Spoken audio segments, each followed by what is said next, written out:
Okay, so say I'm newly elected, I'm on the board. What are there some key attributes or features that I can learn to become the so-called boardroom star? And can you share some examples of people you know that have actually used some of these takeaways? I think the first thing is to make sure you invest the time to learn about the company. Very often, the director orientation program is what I'll call a drinking from a fire hose experience. COVID has changed this a little bit, but in the past, you would go to the company headquarters and you would basically be whisked around from office to office on executive row. And you'd sit with the chief legal officer and they'd give you a download for 45 minutes about the legal issues they were working on. Then you'd sit with the chief financial officer, and meanwhile, you're trying your best to digest all this information. Overwhelming, lots of information thrown at you at once. Absolutely it is. So I'm not saying don't do that, but a number of directors that I think are real stars that I've worked with have done things to augment that director orientation program. So for example, someone I know who went on the board of a mining company, they didn't have a mining background, and they said, look, I've actually never been to a mine, and this was never in my orientation program, and I'd like to see some of the company facilities. So they went there. There was a director who had retired from a very senior role in the Silicon Valley, and they went on the board of a food products company, but that food products company had a lot going on in technology. So they just went and had coffee for about half an hour with the tech team and talked to them about some of the things they were working on. And first of all, the people on that technology team absolutely loved having coffee with this director.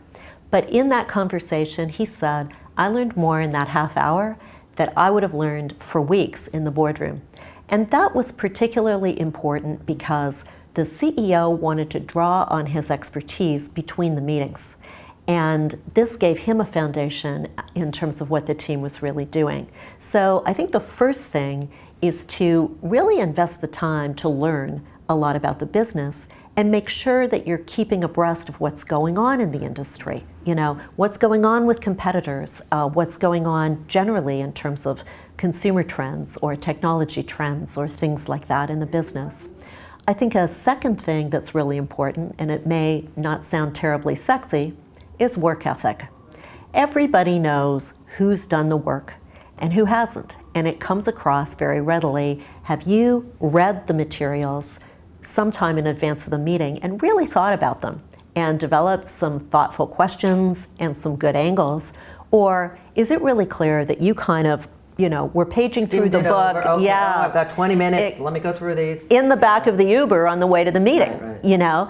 And you can tell who is really investing that time or not, and that includes time to keep abreast of what's coming up in the company. So if you look at it in terms of time, I think there's current estimates that if you sit on a public company board, it's about 250 hours a year that you're expected to put in. So think about that. That's about So what's the 2 difference days a between month. public and private companies as far as if you're on a board of one versus the other?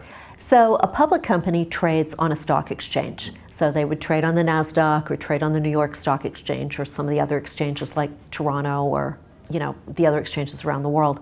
They are required by law to have boards because they're investing and they're taking in money from the public. So part of the role of the board is to oversee those investments and make sure the company's compliant with regulations, and also to just make sure that the company is well managed and things aren't going off the rails.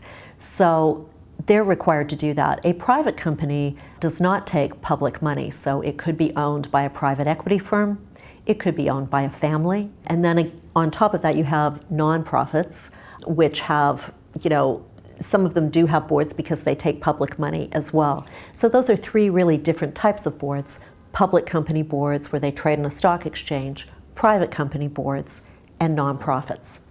Now, in the public company world, it's pretty typical to spend about 250 hours a year as a director. Big commitment, right? Big commitment, big commitment.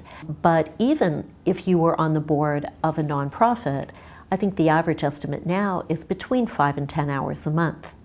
And of course, if you take on a board leadership role, like you're going to chair a board committee, like the audit committee or the compensation committee, or particularly if you're going to chair the board, then it's a much more significant time commitment.